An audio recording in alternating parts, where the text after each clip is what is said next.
Welcome to OOO, an out of ordinary podcast where we dig deep into case studies and the nitty gritty of Web3 marketing. You'll find here all the amazing people that are building Web3, so stick to us as we address their marketing secrets and learn how to build amazing products and brands.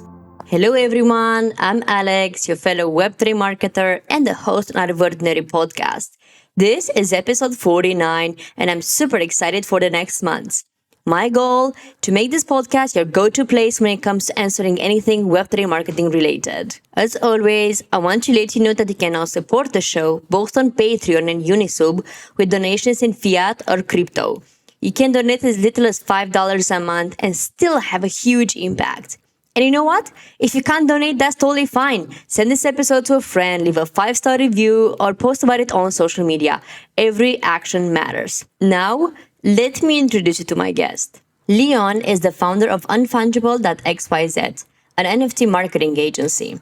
In the last couple of years, he's worked with over 100 plus NFT founders, overseen the launch of over $5 million in NFT mints only in the last 60 days. He's also one of the very few Web3 marketers out there to put out educational content on his YouTube channel. Fun fact is that he has also built a network on Instagram to over 1 million followers during his university engineering studies. Leon is also the most bullish person I have ever met on the rise of NFTs in the next years, and I will let you understand by yourself why. Hi, Leon. How are you? Alex, it's a pleasure to be here. Thanks for having me. Thank you for being with me today. Super excited to be diving into this conversation. I'm pretty sure like a lot of people, a lot of my audience, a lot of your audience knows already what you do. But if you want, could you maybe tell us a bit about yourself and maybe how you got into Web3? Absolutely. It would be a pleasure. At the core, I like to call myself a community builder.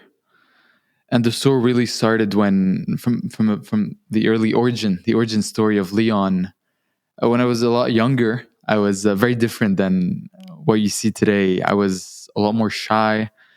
I had a crippling fear. It's funny for me to say this, especially publicly on Valentine's Day, but I had a crippling fear of women. My nemesis was a cute girl, and I could never had the confidence growing up as a teenager, as a young Leon, to just be able to walk up and just talk to someone.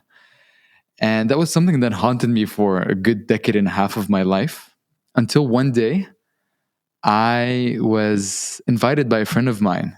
He was like, Leon, would you like to join me to gym class tonight? Ended up accepting the invitation. And that moment became the pivot point where my life started to get better. And up until today, 10 years later, the gym still remains the place I go to grow. It's the place I built my character. It's the place I made my friends, met all the best people that have came into my life. And the reason I share this story, Alex, is very simple. Me having joined a community, the fitness community, changed my life. And for all of us here, whether it's you, whether it's the people listening, I'm sure there was a point of your life where you getting introduced to a community by someone or by something changed the course of your life for the better. And that's why the slogan that I have, the slogan that keeps me getting up in the morning is one community away. I'm one community away from changing someone's life, from changing 14-year-old Leon's life, one community away. And at the age of 18, 19, when I went to Canada for university, I started dabbling into entrepreneurship. Started doing a lot of things, all the things you could do on the internet, whether it's e-commerce, dropshipping, affiliate, building audiences on the internet, Instagram, community creation. I tried all of them, and the one that stuck most with me was actually building communities on the internet. And at first I didn't understand why, until kind of I had that introspective moment and I realized that this is because that was what changed my life. So at the core, who is Leon? I'm a community builder. And how did you get into Web3? Web3. It's Web3. The way I see it is is nothing but a tool to create stronger communities. In 2021, as I was building my media empire in Web2 worldwide engineering, because I was exposed to cutting edge engineering, cutting edge technology news and headlines, I started seeing these three words NFT come up very often in headlines and news, and I started publishing about those. And by doing that, I was able to have that epiphany moment that all of us had, which was, oh, this is actually interesting. This is actually something big over here. And I very quickly realized that NFTs were the strongest tool since the invention of the flag that allowed to bring people together and build stronger communities around shared ideas and shared communities. So it happened because of Instagram. It was Instagram that onboarded me into Web3. That's where I heard about NFTs for the first time, and that kickstarted my journey into the space. I actually didn't know this about you. I've been following your content for a long time, but I didn't know this about you. I knew about the Canada part and what Yeah, you've built before, and I even saw that you were talking about the ring that you have on your finger. One of my yeah, ex-colleagues the from irony. coworker from Canada used to have that as well. So when you were talking about it, I was Yeah. like, I remember that. So for those that don't know, where did the idea of Unfungible come from? Mm. So my first experience in Web3 has been to launch an art collection. It was back in late 2021, early 2022, and I co-created with my past business partner. We looked at the landscape, we studied the market. We're like, there's all these utility PFP collections that are launching. What is missing? And we realized that there was an undertapped niche, undertapped industry in the art scene that was generative AI art. And that was before ChatGPT, before Midjourney was even popular. So we ended up launching Naya, a generative art collection. It did great. I have a couple case studies on YouTube actually sharing the mistakes I did, what we did right, what we did wrong. More than happy to dive into that. But ended up doing this, and through my early success with that, started getting a bit more people, word of mouth people reaching out to me like, hey, Leon, I have this. Could you possibly help me? And my natural inclination was, let me start helping these people, because that is what I do. That's what I know. That's what I have experience doing beyond even Web3. Let me start helping other people build their community under the umbrella name, which is Unfungible. I also know that you've worked with over 80 projects now in Web3. So it's been a while since you started helping these people that you were talking about. What is the common marketing struggle that you're seeing? 80. It's 100 now since last time you checked the website. It has been updated. Over 100 projects. I've worked with over 100 founders, and I've spoken with on one-on-one calls like we're talking right now, Alex, with over 700 founders. And the biggest challenge that most people face is commanding attention. Web3 is a very competitive landscape, and the types of marketing channels that work are very limited. Unlike Web2, you don't have paid advertisement. You don't have, there's no SEO marketing. There's no an affiliate network that can help you launch your NFT project. Direct response marketing does not exist. I've never seen an ad of an NFT. Hey, best utility since the invention of toast. Buy now, mint now. So what works in Web3 is very limited. Building a community, building a brand, building a personal brand, and creating valuable content. And because of that, most founding teams often are more builders than they are marketers. So they end up getting stuck building the product. It's not uncommon for me to speak with someone who has been building for 18 months, comes to me with a finished product, and me having to sit there and tell them, number one, you're going to need another 12 months of marketing. Number two, by the time we're ready to launch, your product's going to be outdated. And when I say that, people look at me and their jaw drops. They can't believe it. But that's because most people have a builder, the leaning brain than they do a marketing leaning brain. So definitely, how do you direct the flow of attention and eyeballs into your project is the most difficult part that virtually most founders, most teams face. My theory is that a lot of these companies end up in the situation that you were describing, mostly because there was a lot of money being poured into like technical products, and a lot of like founders were they were mostly developers, and not they didn't really get any marketing people because they're like, we're just going to make the product and then we're going to go to market and so on. But I think many end up in that situation, and that's why I'm right now thinking about like, why are they pouring so much money into products? Because those products need marketing as well. Like, stop just building something. And I've seen that like time and time again. It wouldn't be my first rodeo, let's say. But kind of on this note, what are some business models you've seen work in Web3? Interesting. Yeah, that is something I very often talk about and I've studied quite extensively. And there was, I'll give you the backstory of what led me to realize this. And that was the success story of Pudgy Penguins.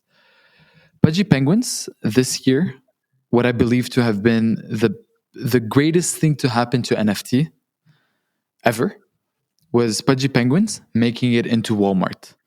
And although I'm not a holder, I would have loved to be, but I completely respect the community and the founding team behind them because they were able to do the impossible, not only in Web3 terms, but in Web2 terms. If you're a Web2 brand, your goal, your end dream would be how do we get our products within the shelves of the most competitive marketplace, which is Walmart. And Pudgy Penguins were able to go from an idea to actually being on the shelves in under 18 months.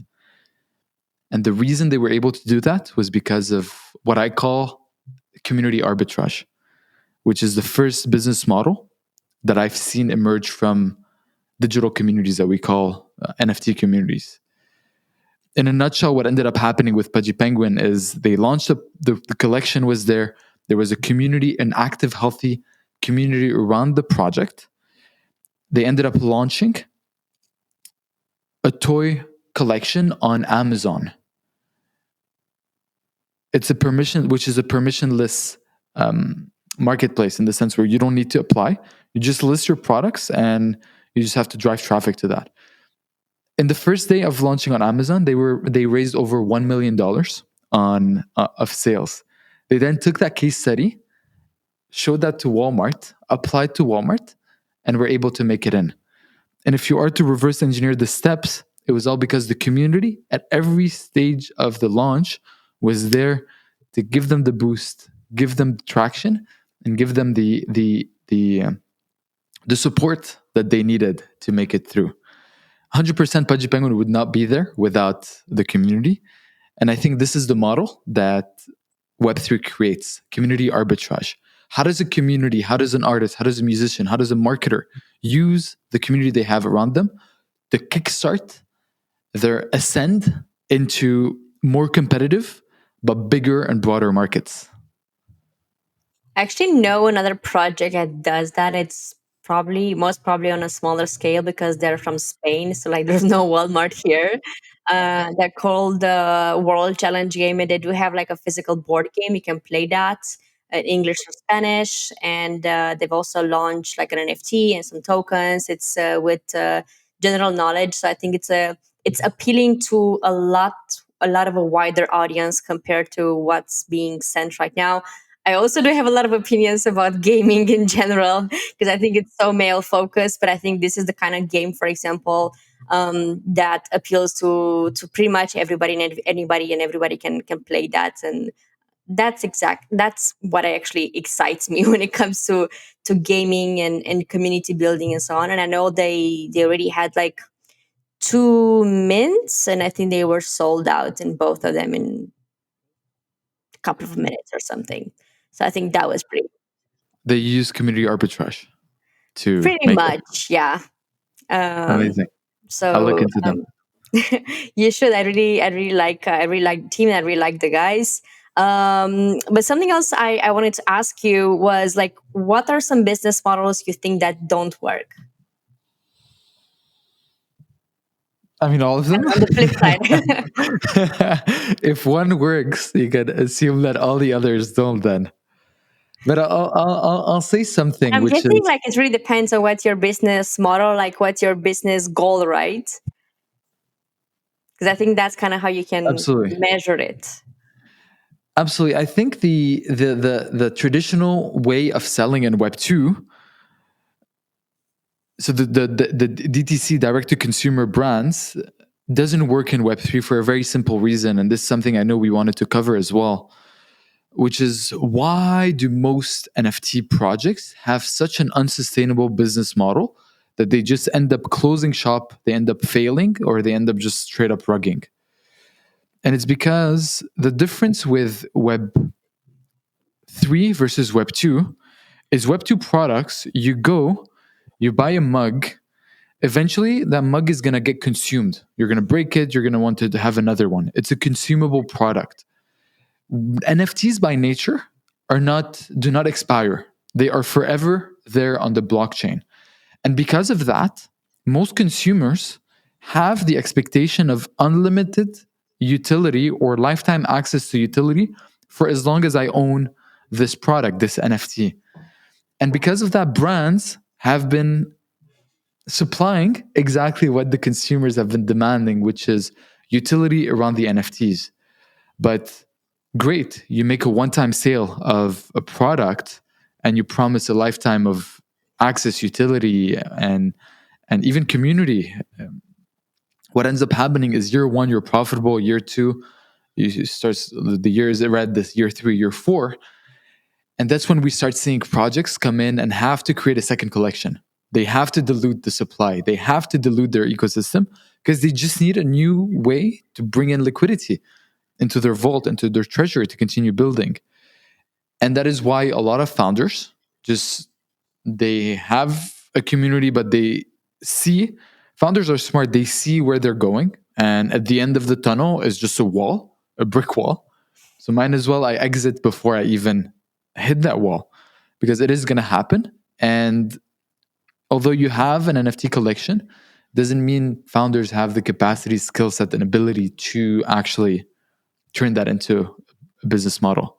So what is broken in Web3 in a nutshell is the one-time sale that leads to lifetime access to value and utility. But this actually happens a lot of times with startups, right? In general, not like lifetime utility, but in Right. terms of like developing the product and like adding something else, like adding new monetization Right. channels. Right. It's not something new. It's exactly what you were saying at the beginning. Like, don't even reinvent the wheel. Yes. 100%. Exactly. And you can think about Adobe, the software company. When they first started, it was a one-time fee that you would pay for the license, and you'd have Adobe forever. Now they've switched to the subscription model. Now it's a subscription. You can only get it on a monthly basis. So even the most established brands, they've realized like it's a lot more sustainable to have a mechanism where you have cash flow that comes into the business regularly. All right, let's take a quick break and introduce you to a game changer in the lead generation arena, Dealfront.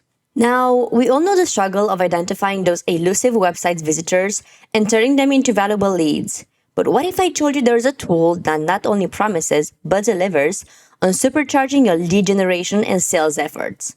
Imagine having the power to identify companies visiting your website, track their behavior in real time, and seamlessly integrate it all with your CRM. Dealfront is not just a tool, it's your secret weapon for efficient and targeted lead engagement. So, what sets it apart?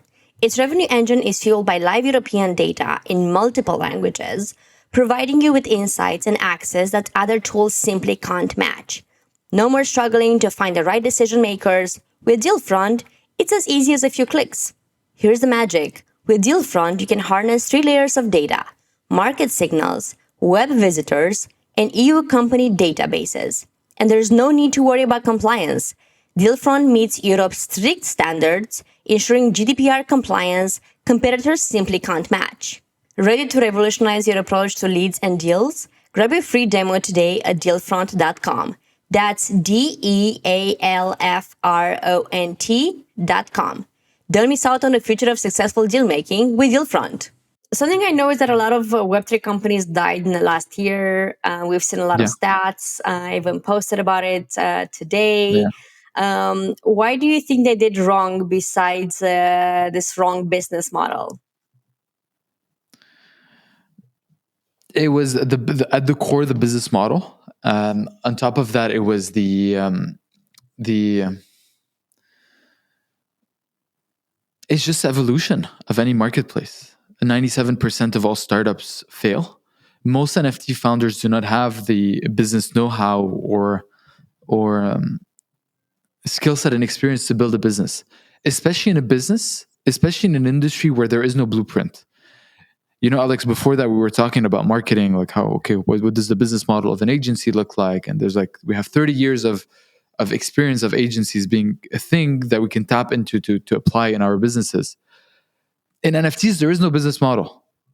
Like, yes, now we have community arbitrage, but it's still very, it's like someone who was born without a proper vision and wears glasses for the first time, and all of a sudden he sees the world and it's like, oh my god, this is what the world looks like. We're still in that blurry vision phase. We don't know how exactly NFTs will create broader value for a sustainable business model. And until then, it's just natural evolution. Brands are going to fail. Founders are going to come and go. And that's why for you as a founder, if there's one tip that I have for you, don't risk the empire for a pot of gold. Don't anchor your entire startup on the success of one NFT project. Give yourself time. Just like myself, I'm so happy. It's a blessing that I haven't launched a PFP collection yet, or a big, large NFT collection, because then I would have stuck with something where I'd need to figure out how the hell do I do it. But now I'm watching. Now I'm building my community. In my founder arc, I'm building an NFT collection, but I'm in the early stages where I'm still building the roots in the ground. And from what you're learning with your own stuff as well, and from what Yeah, you've seen as well, like what do you think are some best practices that you can share? 100% build your personal brand. 100%. No brainer. No brainer. And talking about the projects, you asked me what is the common failure that a lot of projects have. One of the low hanging fruits that most have, and it's the first thing we do when we start working with them, is bro, for God's sake, build your personal brand. It is the easiest way to engage a new audience in a new creative way, pretty much. I'll tell you why, Alex. The people interact with people and they don't enjoy interacting with the brand is a lot much less memorable experience than it is interacting with a figure, with a person. That is why Nike pays millions of dollars a year just to have a face of an athlete on their products. So for you, building out your personal brand is going to be the lowest hanging fruit that you can unlock with your project. And it's going to create a new different types of content. It's going to unlock a new content strategy for you that can generate a lot more eyeballs, a lot more interesting attention towards your project. How do founders feel about this? Like, do they want to do it? A lot don't, but I think the narrative is changing. At the beginning, 2021, 2022, you could easily launch a brand. You could easily sell out a project with an undoxed team. It was very popular. If anything, it was cool to have an undoxed team. Today, the market has started demanding something new, and it's become harder. And I love to see this. Like the evolution of this market has been incredible. It's become a necessity and a requirement now that people know who is behind that project. Yes, we still have plays where it's like the degen plays, pump and dump, but quality buyers want to bet on quality teams. And you need to. Today, you're just gonna get outcompeted by the other project next door who has the same branding as you and the same product, just has a better marketing plan. Fair enough. I mean, like I was asking this because I've seen founders that told me like, oh, I know this founder from this competition or from this other startup, and I know they're like very big on social media, but I also know they're not really driving any traffic to their business is still in shambles. So I'm like, Yeah, it could influence something, but it really depends like what's underneath there. of It's course. probably not the only reason. Um, Something else I wanted to ask you was regarding trust. As you were mentioning, trust is very big, especially in Web3 and especially in 2024. Yeah. What do you think Web3 teams should do to secure this trust among peers, let's say Mm. community members, and basically to be able to build a strong community? Because I think that's where um, a lot of problems come from. And especially because I've seen a lot of projects that it was actually one project that I've seen recently that got like 20,000 followers in a couple of days, but I'm pretty Right. sure it's not sustainable. It's not sustainable. They're just people that are, Correct. they just want to um, get some tokens or whatever, like cash it out and like leave. So the question is mainly, what is the best way to build trust? Yes. It's it goes back to the founder thing, but I actually have a framework that I call the VET framework, vet like veterinarian. That's how you can remember this VET framework, which says that any type of marketing content you're producing as a brand, as a project, as a company should hit one of the 3 points in the VET framework. V stands for vision. Where are we going? E stands for execution. How are we getting there? And T stands for team. Why, out of everyone else, do we have the capacity to take you there in the shortest, cheapest amount of time? And I think through that framework, if you can clearly show people where are we going, how are we getting there, and why can we get you there, it is all of a sudden going to give people will give you benefit of the doubt if you can show them these 3 elements. No one likes to see a founder that doesn't have a vision. It's like just fumbling around trying to. We've all seen when someone isn't really building anything meaningful. Number two, when there's no execution, it's clear. It's a Google Maps without a destination. And the team, we were just talking about that.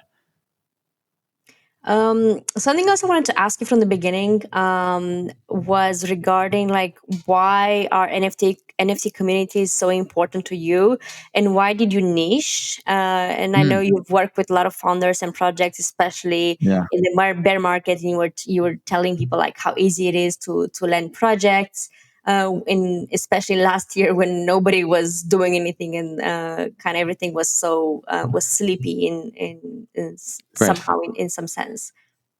Right, right. So why did I choose NFTs and niche myself during the worst of the worst?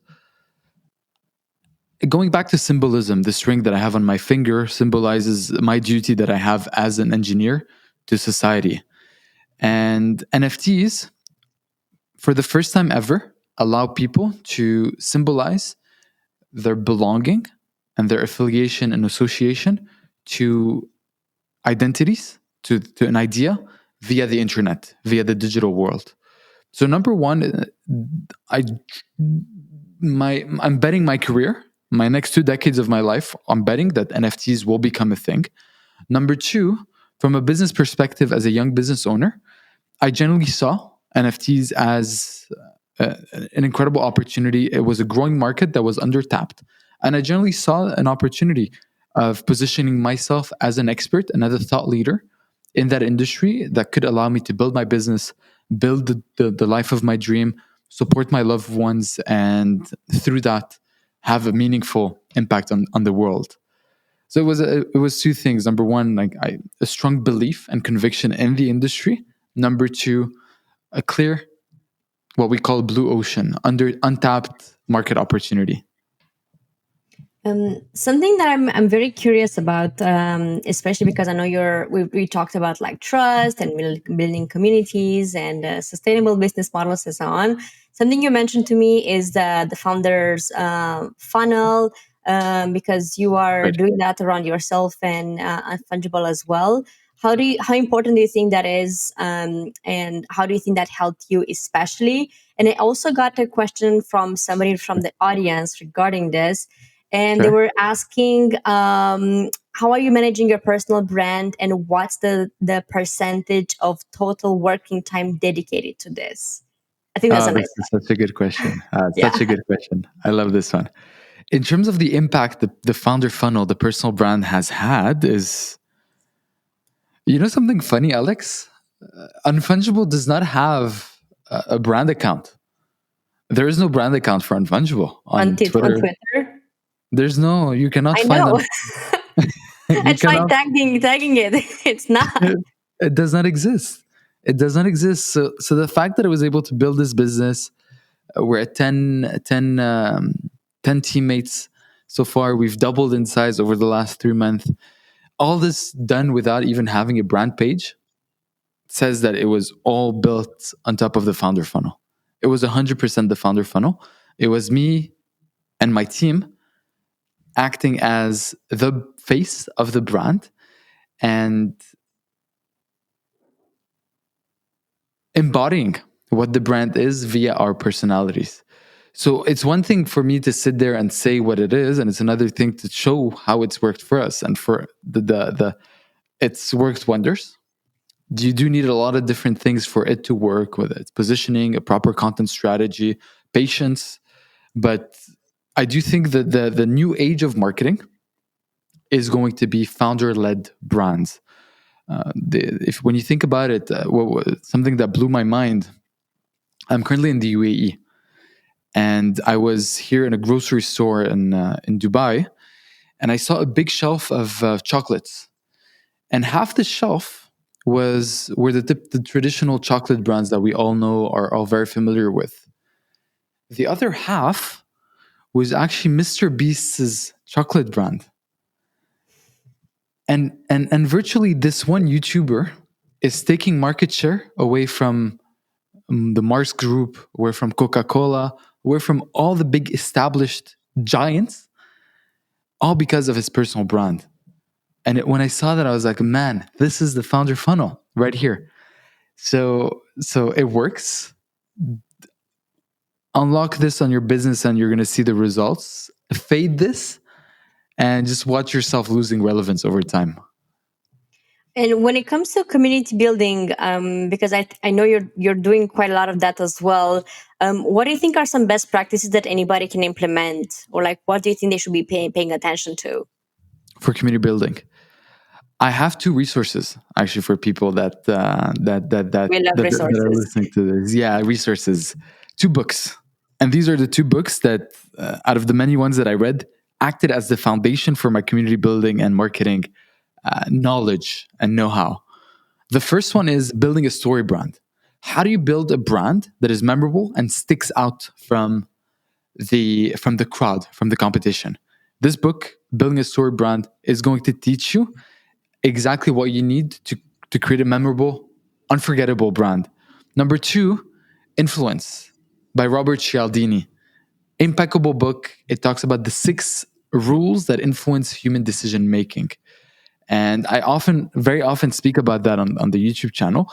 But it's when you understand these components that you start seeing how do you create and engineer a marketing strategy and a brand that taps into each one of those 6.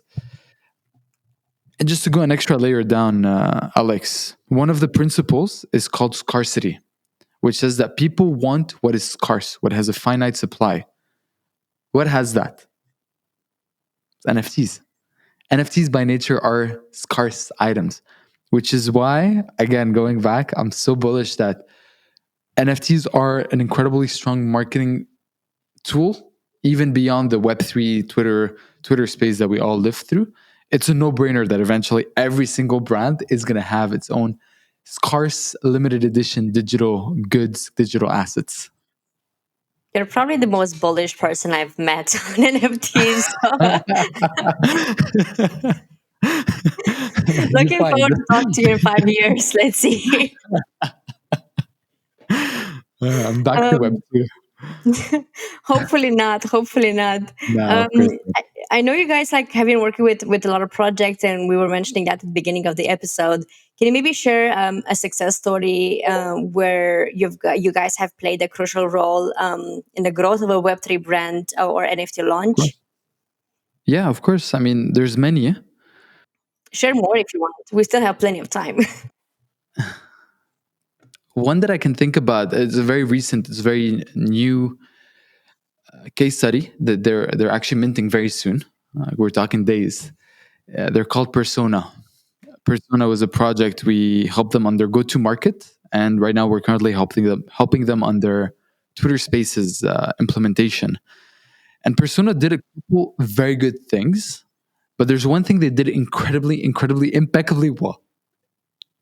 Honestly, I'm so proud of them. I'm so proud of the people I work with. They're a project in a nutshell that by a previous gaming founders. The founding team were previous Ubisoft. They worked on very big titles like Tom Clancy. And they launched a Web3 gaming studio called Unagi. And Persona is the flagship PFP of the Unagi ecosystem. So they marketed the project. It's been 5 months that they're mid marketing, and they were just teasing the ecosystem, teasing the lore, building out the brand IP, working with the ambassadors, showing up on the Twitter Spaces, creating the content, all the things that we all talk about. But there was one thing they did. I was like, oh man, so good. In their hand right here, they had their hand wrapped, and they kept their hand behind their back for a full 5 months. And they never revealed what was hiding behind that hand all along. It was a Wednesday. Last Wednesday, they all of a sudden suddenly revealed what was in that hand all along. And for them, it was the art reveal of their PFP collections. What they had was, honestly, in my opinion, one of the most beautiful PFP collections that the entire ecosystem has ever seen. And they knew that. So the moment they revealed that, at the peak of hype, at the peak of attention, when a lot of people were looking at Persona, they revealed this crucial, critical added value of the brand. And all of a sudden today, Persona is the most anticipated project of the month. Arguably of the year, since 2024 has just started. The most hype project of the year. All by keeping their best card behind their back this whole time. So for founders watching this, one takeaway you can learn from this is don't reveal everything about your project too quickly. Leave an air of mystery. Leave some things out. Wait until you have max attention for you to drop your real USP, unique selling proposition. And that's how you're going to get the entire space talking about you organically. I think I'm going to ask you something which I'm not, you might be able to give me a very vague answer, but let's Sure. give it a go. Let's go. What do you think is a peak moment? Or can you define that in any way? Good one. A lot of it comes to, that's the bizarre thing, a lot of it comes down to intuition. You feel in Web3, it's not a very data driven marketing ecosystem. There's no CRM, there's no paid ad, like return on investment. It's very much intuition based, which is very bizarre. And when you feel like you're getting organic attention, when people are looking, when you start seeing people tagging you on, here are the top 15 projects in Web3 gaming of the month, and you start being one of them, you're catching steam. You've become part of conversation. You might not be the best, but you're there. And your goal, the hardest, the phase one of a marketing is how do you get into conversation? Phase two is how do you convert that conversation into dollars? And for them, it was that pivot that happened. But yeah, I would pay attention to the vanity metrics, the likes, the impressions, the conversation. How often are people talking about us organically? Something else I wanted to ask you, because I kind of like we're touching several different points during this Yeah. conversation. You're a content creator yourself, and what do you think Web2 marketers transitioning to Web3 should learn fast? And what do you Mm. think are some best practices you can share with them and Web3 marketers as well? Because some people, like the majority of people, I feel like they still have lots to learn, mostly because I think the industry is still very young. Oh yeah, I mean we all do, But I will tell any Web2 marketer entering Web3 for them to leave their brain behind and relearn marketing in the Web3 space. It is such a foreign industry when you think about it. You're selling, oftentimes not having a product is more bullish than having a product in Web3. Call me crazy, but that's how it is. And most Web2 marketers, they come in with their pre-existing notions that let's sell a good product using direct response strategies, and let's use email marketing and SMS marketing. Forget about this. It doesn't work. How do you create hype? How do you create speculation? How do you leave an air of mystery within your brand? How do you do things by communicating without communicating? These are all small subtleties that make up a successful marketing campaign in the Web3 space, which virtually don't exist or are very niche. Like oftentimes in Web2, we call these guerrilla marketing. In Web3, it is marketing. It is just marketing. So yeah, learn the culture, stay informed. The spaces changes at light speed. What used to work 6 months ago is irrelevant today. And don't spend too much time on the product, because the product is going to have to evolve with the market. Don't spend 12 months building the product and then trying to launch, because when you had the idea of the product until the 12th month, you either have 25 other products the same on the market or no one needs it. It's outdated. Do you think Web3 marketing is different than Web2? No. Very good question, Alex. No, because the fundamentals remain the same. Human psychology remains the same. However, what people are buying is the different. And you can think about it. Here's a very simple example. Imagine you were a Web2 consumer and you drink coffee. You're a coffee aficionado. You travel to Nicaragua to visit the coffee farms. You like to touch the soil and smell it. It's what you're passionate about. Imagine I come to you and like, bro, try this energy drink. This is the best thing ever. You're not going to buy because you're not my target audience. This is not what you're trying to buy. Web3, the fundamentals of marketing remain the same. Human psychology is the same. However, what is different is the product. What are people buying? In Web3, people are not buying utility. They are buying access, they're buying status, they're buying investment vehicle to something that could gain a lot of value. They're buying a different type of product, and it's not often the first product that you see when that you're presented to. Does that make sense? Yeah, I mean, like I'm asking this to everybody, and everybody seems to have a very different opinion. So I'm I was sure. really curious to see like what's your take on this. I'm sure. But what about like 2024? Like, what are your predictions? I know you also made a video about it recently, and it's on YouTube. But I was thinking that maybe we can do like a quick recap on this podcast as well. Trends for 2024. A couple. I believe the one that is going to stood out the most and is actually happening as we speak is more brand acquisitions. So more Web3 brands getting acquired by companies, whether it's Web2 companies or adjacent Web3 brands.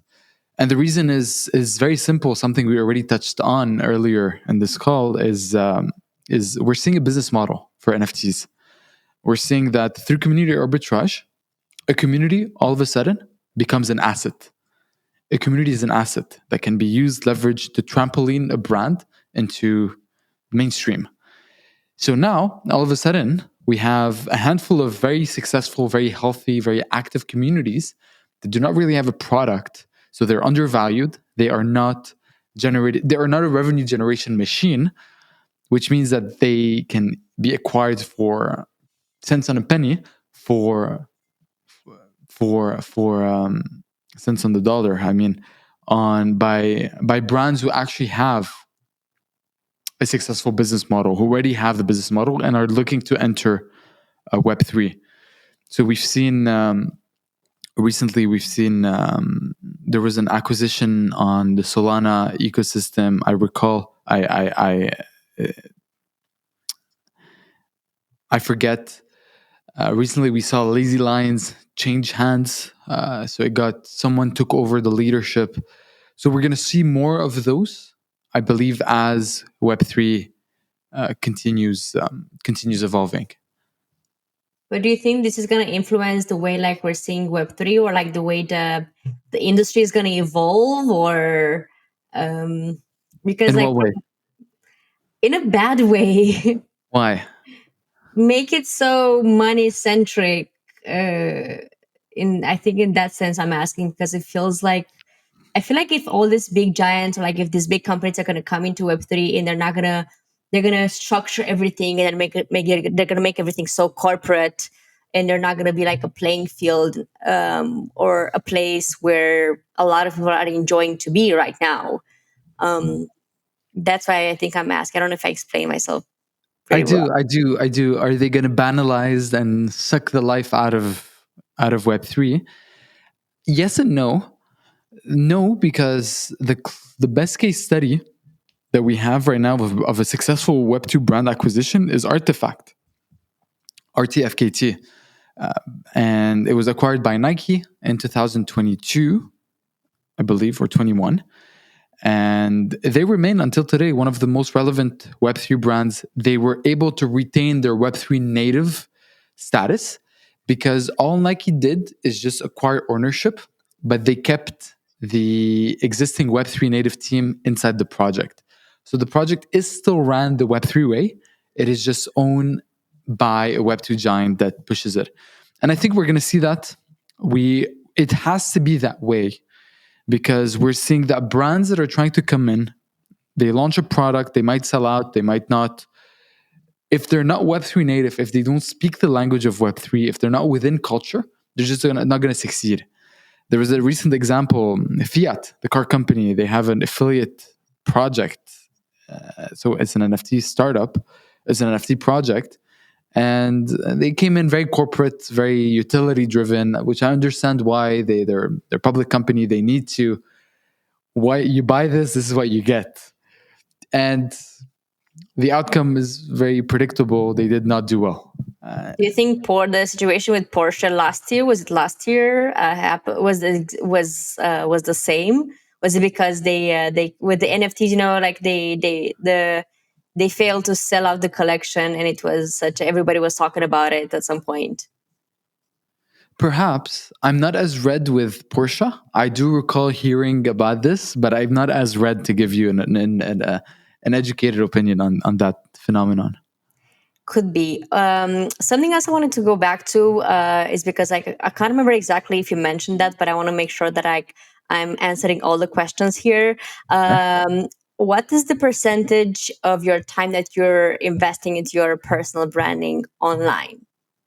Yeah, very good question. Frankly, 2-3%. 2-3% of my time. I virtually spend 15-20 minutes per day tweeting or creating content. The reason why is because I don't sit down and create content. I document my journey. I document my process as I'm learning things, as I'm having those revelations. Oh, the founder funnel. Let me expand on that. I go out and I create content. So when I have these epiphany moments, let's say you said something that stuck with me, I'm going to go create a piece of content around that. And the creation process is only the creation of that piece. So I probably spend about 15 to 20 minutes per day on X. And every week I spend about a good 3 to 4 hours a week to film and prepare for my YouTube videos. So And then I have a team. you mostly focus on Twitter. You don't do you think like LinkedIn is anything of good, or like maybe Farcaster or Lens? Or I'm asking because everybody's talking about it. Farcaster, I still have to set up my account, but for LinkedIn, I just repost my content over there. I know there's a specific content strategy, and the type of content that works on LinkedIn is different, but it's not on my priority list right now. As an entrepreneur, you need to focus on opportunities, not because if there is an opportunity, that means you should pursue it. Oftentimes, it's how do I keep squeezing that orange that I already have in my hands. Yeah, for sure. It does make sense. One of the last questions I want to ask you is a question that I'm asking all my speakers. Can you give me an example of a tool that you would recommend using? If it's Web3 related, is even better, or if it's a resource or a newsletter or anything that you think is super cool for people to look more into, or a book. Or I also know like you're producing a lot of content, so like anybody, just go to Leon's Right. YouTube channel. Right. In terms of actual resources, like resources, definitely the two books. So Story, Brand, Influence. In terms of a tool, what I would recommend people to keep an eye on, especially considering now that the market is quickly changing, is there's this website called nftgo.io, and it's nothing but an analytics platform for NFTs. It shows you how many active wallets, how many of those are new wallets versus returning wallets, how much liquidity, the sentiment meter. And I think those are all good tools for you to have a clear understanding of the playing field. And what is it the first thing you used to do when you would, about before you enter battle, was to send a messenger to scout the area. And I don't know why my brain went that way, but it's like, how do you understand the field? Are we in a bull market? Are we in a bear market? In the next 12 months, where is most of the volume going? Is it for games? Is it for art? Is it for collectibles? It's going to give you all the metrics over where is liquidity going in the market. So nftgo.io. Thank you for that. Leon, before we wrap this up, where can people find you? Thanks, Alex. YouTube is the best place. So Leon Aboud. And on X, hey, this is Leon. Thank you so much for being with me today. It's been a pleasure. And yeah, I'm looking forward to talk to you. Maybe not in 5 years, but maybe a year from now too. Anytime, Alex. It's a pleasure. I'd be more than happy to do this anytime. Thank you, and I'll speak to you soon. Thank you. Thank you so much for listening to our Out of Ordinary podcast. If you enjoyed this episode and you would like to hear more content like this, then open up the podcast app and click on the follow or subscribe button. It takes less than 5 seconds and is the single best thing you can do to support the show and stay up to date to more marketing strategies that are being used in the Web3 space.